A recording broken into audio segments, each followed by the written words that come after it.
Hi there, my name's Joy, welcome to my channel. So we're coming to the end of 2018 and looking at a new year. It's time for fresh starts and New Year's resolutions. The new year is a good time to set goals, a defining point in the calendar that we can look back on and go, right, in 2019 I have managed to achieve this. But really it's just any day would do. But since it's our social convention to have New Year's resolutions, let's actually focus on them and see whether we can make ones that are gonna last.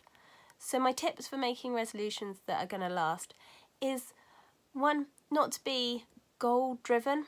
So that is, obviously if we make a resolution we want an end goal. So if it's weight loss or something, say I want to have lost 2 stone, or I don't know kg and weights, I'm afraid, but in England it would be stone or pounds.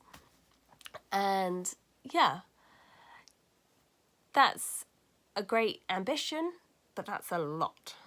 So it'd be really hard to achieve it. And if we don't manage to hit that, then we won't feel like we've achieved it. And if we did manage to hit it, it'd probably take us the whole year to actually get there. And that's a long time to go without any encouragement or feeling like we're actually getting there and got this. So when I say don't make your New Year's resolutions goal driven, I mean have your goal, but then break it down into the task that's going to get you there. So it's like if your goal is to lose weight, then it'd be to eat more healthily and exercise more would be your resolutions. And then if you did eat salad rather than a cake, you've achieved your New Year's resolution, and you just have to keep on with those little goals. And that's a really great way to kind of stay motivated throughout the year and not to have this overwhelming kind of, oh, I'm never gonna be able to get there. But then it is still good to have our final end goals, so we do want to keep those in mind as well. For me, my end goal is to minimise. I've been on that journey for a year, and it's going to be my resolution for next year, carrying on the same theme.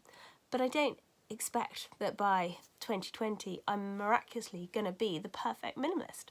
One, I don't think the perfect minimalist exists, and two, it looks different for everyone, and we don't know where that is for our family yet.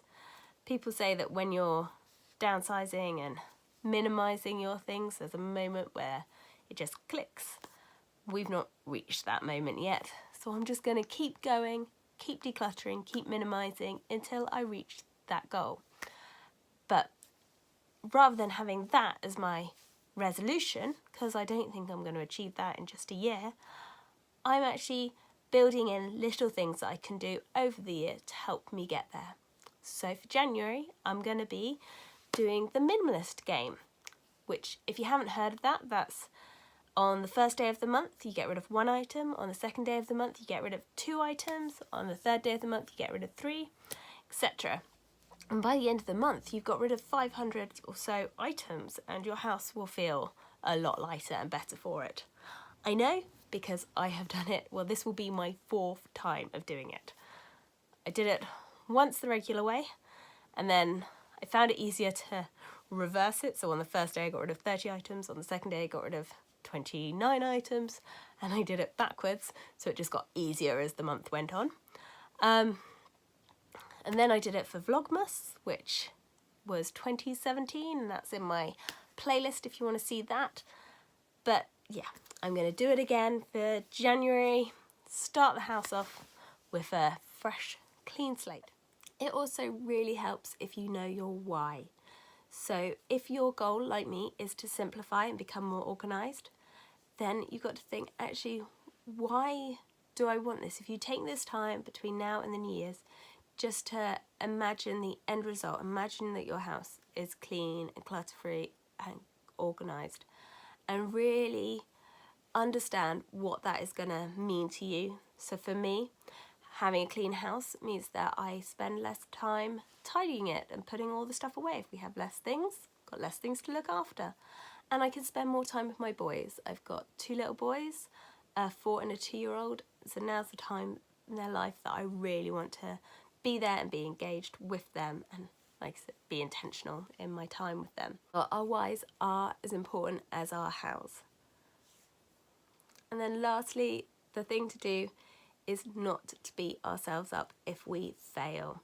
So sometimes we do get carried away and set these lofty New Year's resolutions of I want to lose 12 pounds or something, and then we get disheartened when we've only lost 6. But actually that's a really good achievement.